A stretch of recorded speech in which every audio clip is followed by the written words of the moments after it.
I chose to become a lawyer for two broad sets of reasons. One related to um, the service provided to clients, and one set of reasons related more to what I saw as my strengths as an individual in terms of my personality. So in terms of, service to clients, I wanted to help people. I didn't want to represent entities. I didn't want to represent businesses or the government. I wanted to represent individual human beings. And I wanted to help people who were in a position where they were at a disadvantage and needed somebody to help equalize the playing field for them. And so I wanted to help the underdog. I'm one of those people who has always rooted for the underdog. I particularly feel strongly about folks who maybe feel like they're outsiders or they've been excluded. And so civil rights law really appealed to me in that regard.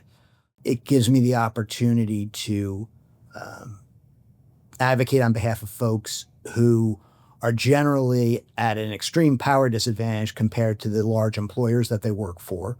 The folks we're representing have usually been treated as outsiders in some regard, whether it's in terms of being an outsider racially or ethnically or religiously, or because of a disability, or an outsider because they're the squeaky wheel who refused to go along with unlawful or unethical conduct and blew the whistle.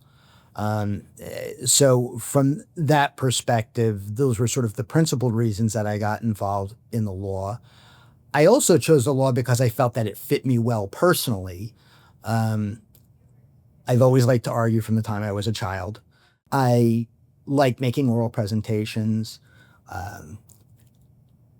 It's a socially acceptable outlet for my more aggressive impulses. And I wanted to do something where I could be my own boss if I wanted to, where I would have that opportunity, which is what I've ended up doing for most of my career. So obviously, those reasons don't necessarily have to do with the law specifically, but they have to do with why law was a good fit for me. And I also chose employment law in addition to the reasons I gave a few minutes ago, because it's a developing area of law.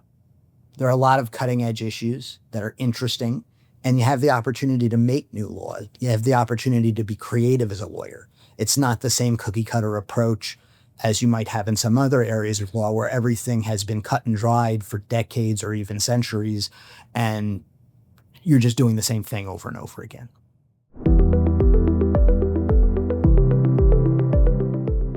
In terms of scholarly lectures or writings that I've done in connection with my practice, I've given speaking engagements in the context of what are called continuing legal education seminars for other lawyers, going back to, I think, the second year that I was practicing in the mid-1990s. And, at this point, I've probably spoken at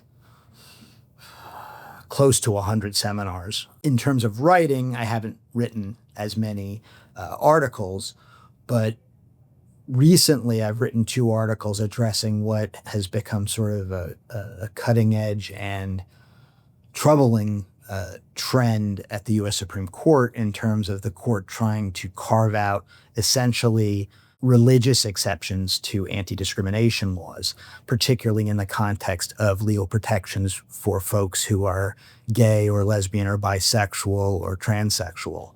And the U.S. Supreme Court is using the constitutional right to free exercise of religion as sort of a sword that employers who profess to be religious can use to attack employees who may be gay or bisexual or lesbian or transsexual, and they can then hide behind the shield that, well, we're doing this because it's our sincerely held religious belief. And so I've written on how that's sort of a slippery slope, that if we're going to start saying that people can start disregarding generally applicable laws simply because of their religious beliefs, it ends up with there being no laws because everybody's going to decide for themselves based on their religion what laws they follow and what laws they don't.